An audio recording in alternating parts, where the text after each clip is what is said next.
Olá! Iniciando mais um programa Presença e Harmonia, com apoio cultural da antiga e mística Ordem Rosa Cruz Amorque, grande loja da jurisdição de língua portuguesa. Todos sentimos ansiedade, em maior ou menor grau. Como podemos compreendê-la ou quem sabe até pensar que pode nos ajudar em nosso autoconhecimento? Por isso hoje vamos conversar sobre ansiedade sob o ponto de vista da psicologia. E quem está conosco é Sônia Regina Lira, que é psicóloga junguiana, mestre em filosofia e doutora em ciências da religião. Sônia, bem-vinda ao programa e muito obrigada por atender o nosso convite. Obrigada, Vivian. É um prazer estar aqui mais uma vez esse mês, né? Isso mesmo. Tivemos uma palestra onde conversamos sobre ansiedade. Exato, com muitas perguntas, com muita participação do público que esteve aqui, né? Isso mesmo. E agora, então, falar um pouquinho de ansiedade para quem não pode estar aqui pra em Curitiba. Quem não pode estar aqui. Isso. Certo. Então, Sônia, o que gera ansiedade? No olhar da psicologia, o que esse nosso estado de estar ansioso? Então, a ansiedade é estrutural, ela faz parte da estrutura da psique. Então, é um estado normal até certo ponto, e que ao extrapolar esse ponto virtual, um ponto virtual, ele passa a fazer parte dos transtornos mentais. Então, assim, o que dá essa medida é se é um estado leve, se é um estado moderado ou se é um estado grave, agudo de ansiedade. O que está por detrás disso, normalmente, em todos os estudos que você faz, é o medo, né? Seja uma ansiedade social, seja uma ansiedade associada às fobias, aos medos mais intensos. Normalmente o que tem é um medo de se expor, de ser visto, de ser julgado, de ser... Enfim, a chave de tudo isso está no medo. No medo. E daí desse medo geraria o quê? Aquele sentimento de angústia? Então, isso. À medida em que essa ansiedade ela vai se intensificando, nós sentimos uma espécie de aperto, um sufocamento, especialmente nessa região do peito, com alterações respiratórias. As alterações respiratórias provocam outras alterações físicas. Então, é um estado mental, mas que eu sinto fisicamente o seu efeito. Desde um estado, então, mais ou menos normal, diante de uma situação nova, de uma situação ameaçadora.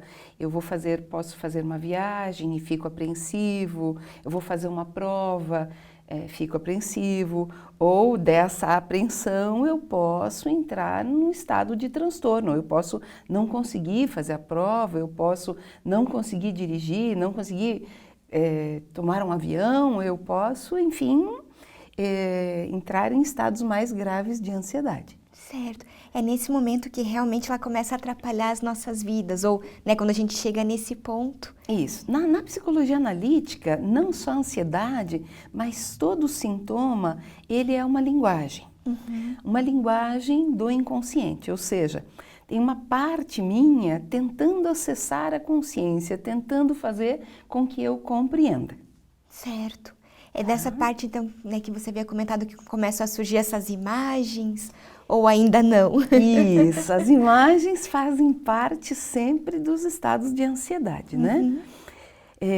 Por exemplo, assim, se você está se sentindo ansiosa, como é que é essa sensação?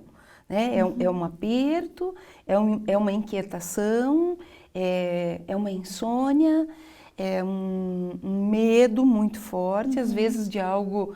É sempre desproporcional à realidade, para que seja considerado um transtorno. Certo. Então, assim, não corresponde à realidade do mundo externo.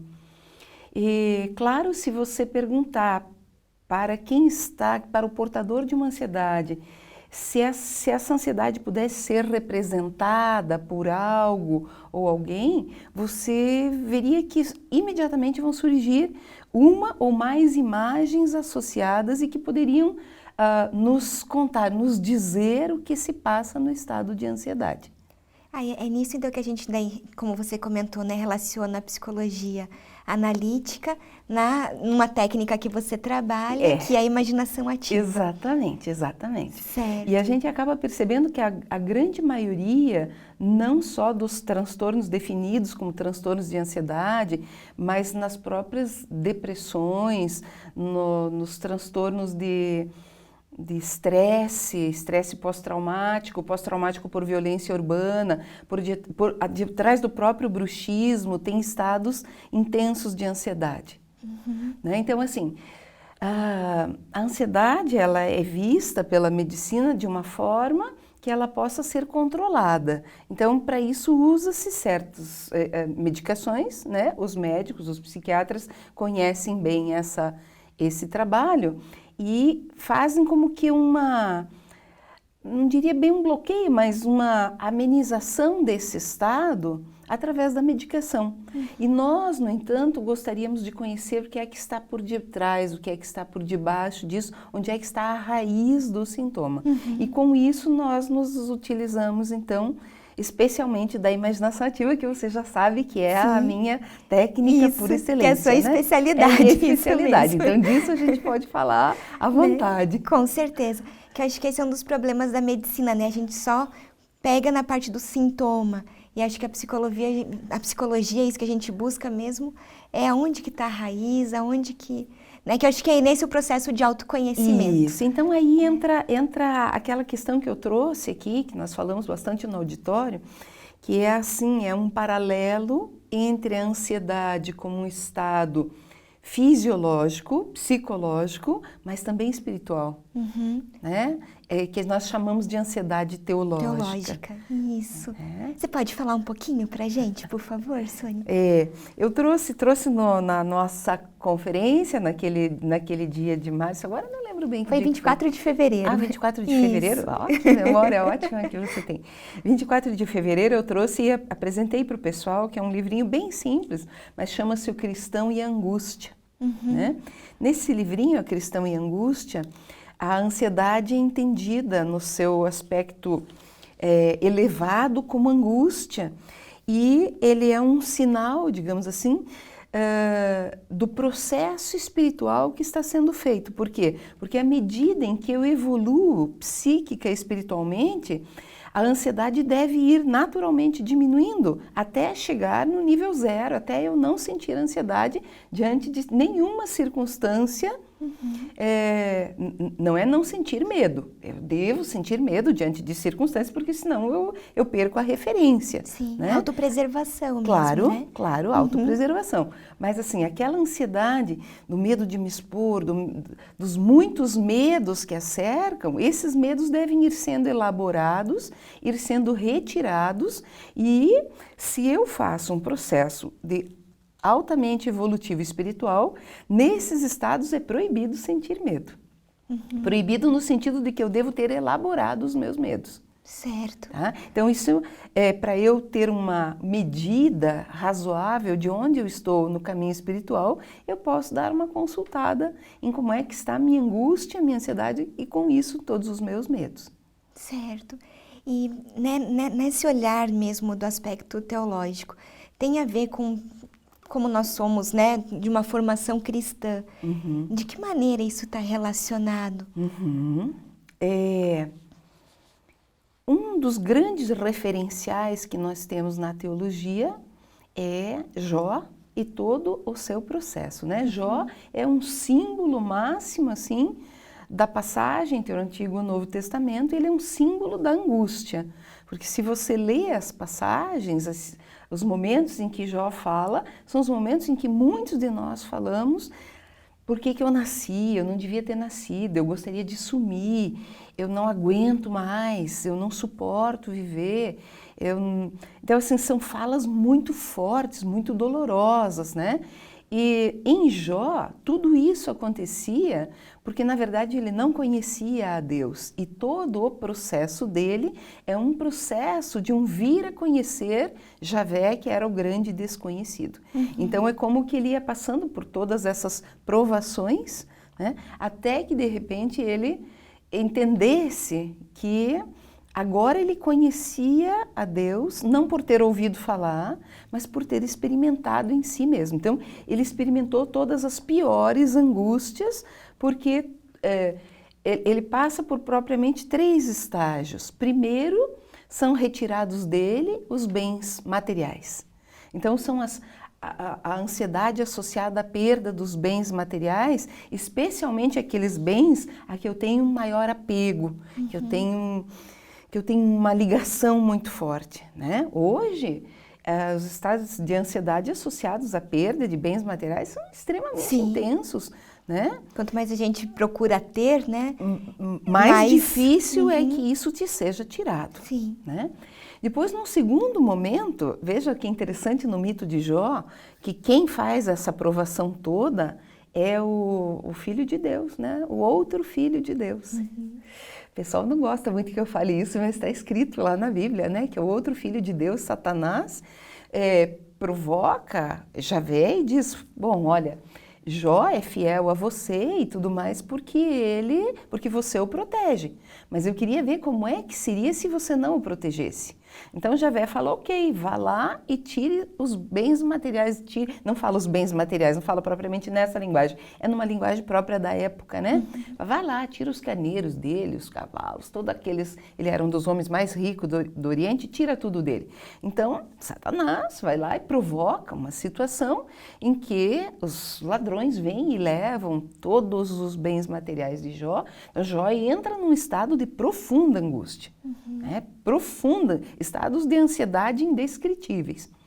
Mas ele ainda permanece fiel porque ele pensa que então Deus deve ter algum propósito em fazer isso e ele se mantém firme. Com isso, numa segunda passagem, o Filho de Deus volta, o outro Filho de Deus, né, volta lá e fala, olha, ele se manteve fiel porque você só tirou dele os bens materiais. Eu queria ver se você tirasse dele os bens afetivos, se você tirasse dele os amores da vida dele, os afetos da vida dele. E Javé fala, quem sabe você tenha razão, volte lá e tire dele. Então Jó perde, ele tinha 10 filhos, os filhos são mortos, os escravos, os empregados dele, enfim, é uma tragédia total causada por Satanás, nessa linguagem. E com isso, óbvio que a angústia de Jó, provavelmente sem medicação na época, né? Tá? Assim, vai a extremos.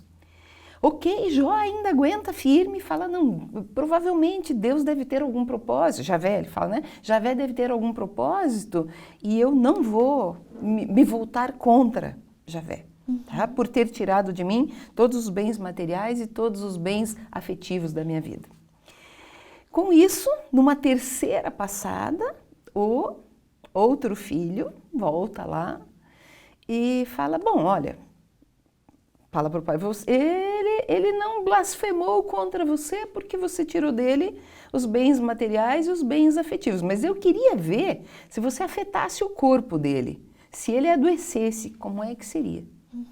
Claro que nós sabemos que muitas vezes o mero pensamento de que pode ser que você esteja doente, pode ser que você tenha que passar por uma cirurgia, pode ser que você tenha que passar por uma internação, pode ser que você vá morrer, isso é suficiente para deixar você em estados altamente angustiantes. Sim. Né? Um membro do seu corpo que vai ser retirado, nossa, o que é isso? Né? Então, Javé autoriza Satanás que volte lá, então tire a saúde do corpo de Jó. Então o terceiro e último estágio é Jó adoece terrivelmente, mas com porém, não mate ele, deixe ele vivo, pensa. É difícil para a gente imaginar o que se passa com uma pessoa. Hoje essa pessoa não ficaria sem medicação de forma nenhuma, né? Porque nos primeiros sinais de ansiedade a gente já corre se socorrer, muitas vezes com recursos físicos, biológicos e não com recursos psicológicos e ou espirituais. Então, assim, são 3 diferentes movimentos, né? Sim. Que se faz para transformar a ansiedade e a angústia. Então, claro, daí Jó vai passar por todo um processo de penitência, de sofrimento, isso está tudo descrito. E aí ele diz mesmo, ele amaldiçoa o dia que nasceu, amaldiçoa isso, amaldiçoa aquilo. Então, assim, são estados muito semelhantes e nós dizemos, na psicologia analítica, nós dizemos que muitas vezes nós estamos como que repetindo o mito de Jó. Certo. Né? Porque um mito é algo que se repete sempre em toda parte com mais ou menos a mesma estrutura. Então, algumas pessoas estão vivendo esse processo, só que elas entendem hoje mais a parte físico-biológica, a parte fisiológica, o aspecto psicológico, mas sem muito entendimento de que por trás disso também tem um processo de aprendizado e crescimento espiritual. Sim. Tá? Sem olhar o que realmente representam essas perdas.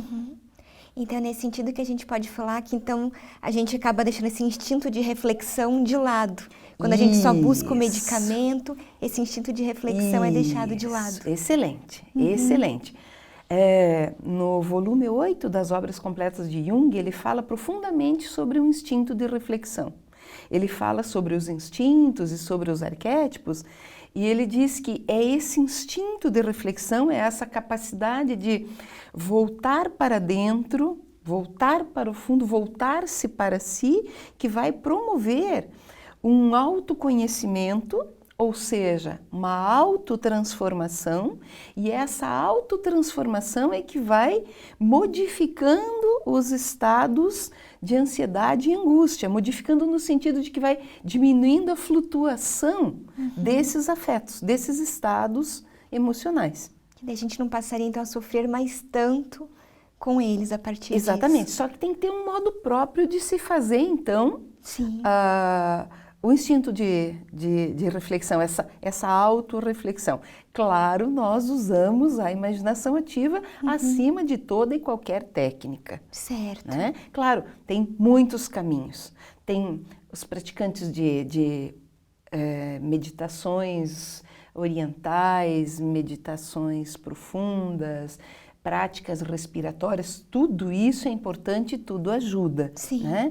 Mas a transformação que ocorre depende de você assimilar, de você ler esse telegrama que foi mandado pelo inconsciente para a consciência, trazer esse inconsciente para a consciência. É isso que vai modificar de uma forma permanente, irreversível, os estados de ansiedade. Certo.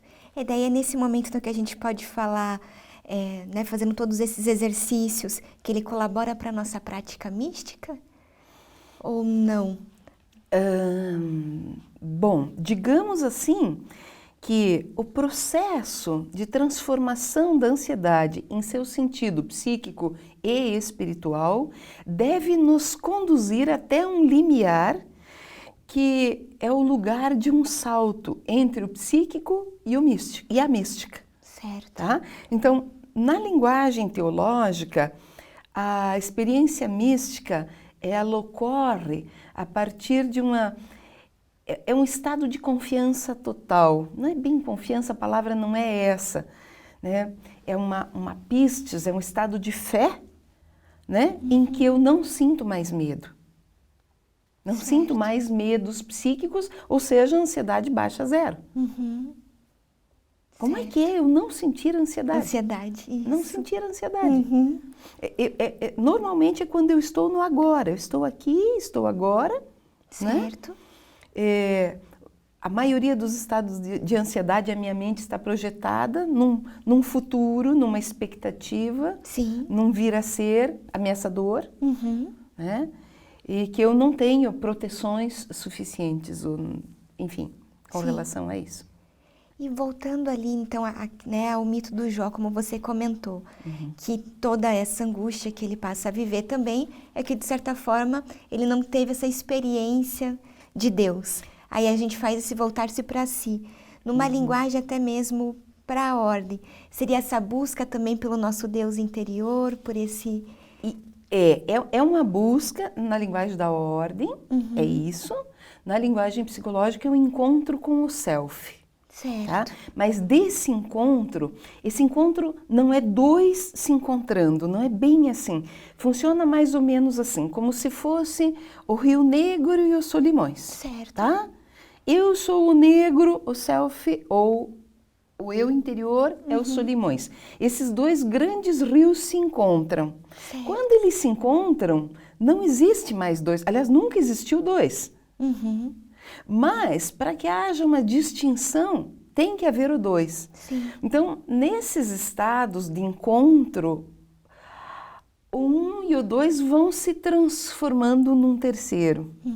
Tá? Numa espécie de terceiro. O Jung chamou isso de função transcendente. Certo. Então, por exemplo, vamos voltar na ansiedade, né? Eu sou um sujeito que sofre ansiedade. Onde no corpo eu sofro ansiedade? Essa é a nossa primeira pergunta. Certo. Tá? Vamos supor que eu sofro essa ansiedade no peito, enfim, na cabeça, nos ombros. Tem muitas descrições que a ansiedade prende, segura, como se você estivesse enrijecido. Tudo, né? Enfim, tem muitas formas de descrever o estado de ansiedade. Ansiedade e angústia, leia-se uma intensificação do outro, né? Se eu encontrar a imagem dessa ansiedade, vamos pegar uma imagem horrível, assim, um grande demônio vermelho, uma figura monstruosa, assustadora.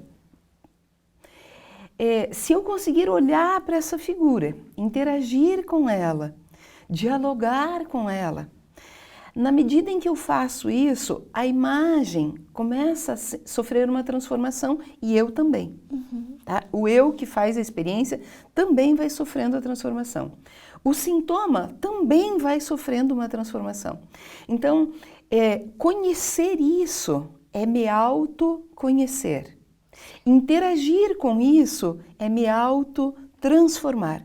Nessa autotransformação, nesse autoconhecimento, aquilo que era perigoso, ameaçador, horrível para mim, começa a ser, a gente usa-se dizer, é como se fosse despotencializando, perdendo a força, perdendo a força do incômodo que produzia sobre mim.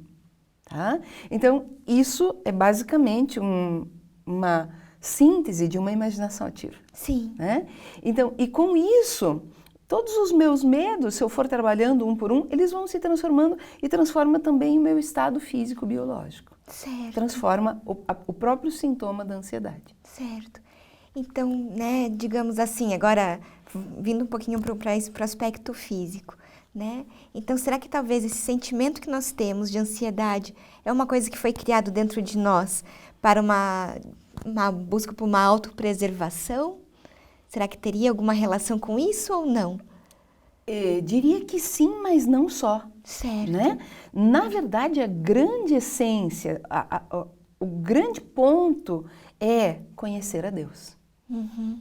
Tá? Ou conhecer, não só por espelho, não só na projeção das relações e tudo mais, mas conhecer face a face, conhecer a mim mesmo. Aquela velha frase, conhece-te a ti mesmo. Então, é como se todos nós nascêssemos já com o potencial da ansiedade prontinho para ser acionado a qualquer momento. Então, nós já nascemos. Isso é estrutural. Né? Mas nós não precisamos morrer com isso, assim, no sentido de ir até o fim dos nossos dias com isso. Nós podemos, trabalhando esses processos, ficar livre da ansiedade muito antes da morte físico-biológica. Certo. Ou seja, atingir um estado místico. Místico, isso. Ela colaborando por esse processo, então, de evolução. Exige um esforço, exige um conhecimento, exige uma perspicácia de quem trabalha com você, com o paciente, com a pessoa, né? Seja o mestre espiritual, seja o psicólogo, seja o psiquiatra, exige um conhecimento próprio. Não é de qualquer forma. Então, como esse conhecimento, ele não é muito comum que se tenha, né? É mais prático e mais rápido o uso da medicação. Então, com isso, nós acabamos mascarando a busca da transformação individual e espiritual pela pelo uso da medicação, que Certo. vai produzir um alívio momentâneo no físico biológico. E a gente pode dizer, então, que, por exemplo, para a gente tentar controlar nossa ansiedade, que a gente busque ajuda da psicologia, que ela nos ajuda a chegar a essa parte teológica?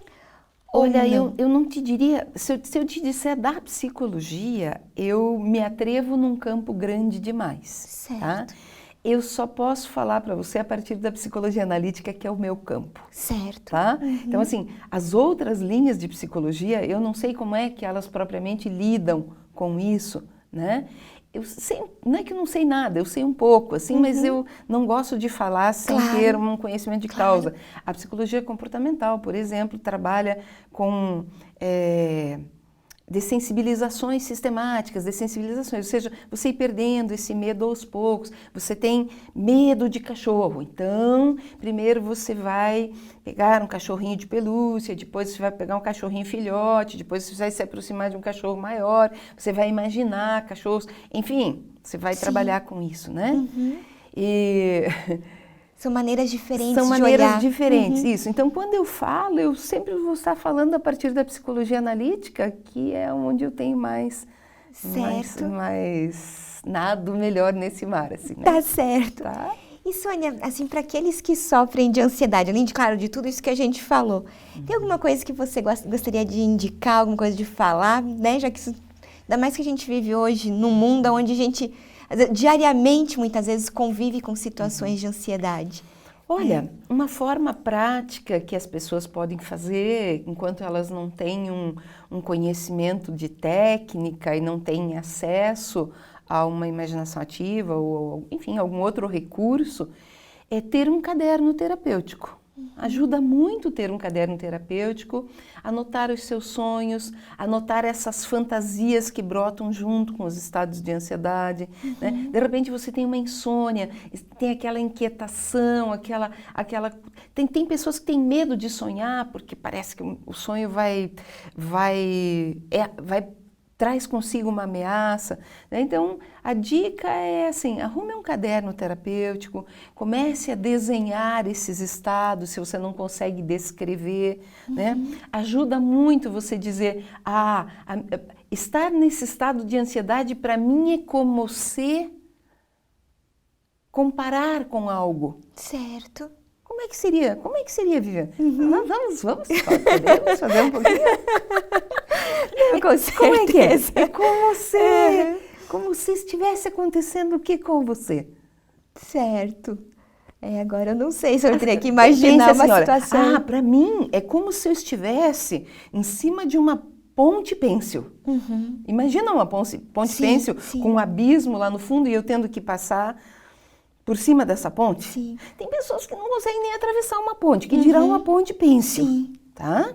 Imagina. Sim. Eu tenho isso descrito num livro que está esgotado, que é Nunca Mais Quero Me Sentir Vulnerável, que as pessoas descrevem esses estados. Então, para mim é como se eu fosse um ovo, estivesse solto no meio do asfalto, de onde vem uma via de mão dupla, carros dos dois lados, e eu estou lá. Faça uma ideia. Isso é uma imagem que descreve o estado em que um sujeito se encontra. Você vai estar à mercê de ser esmagado a qualquer instante. Sim.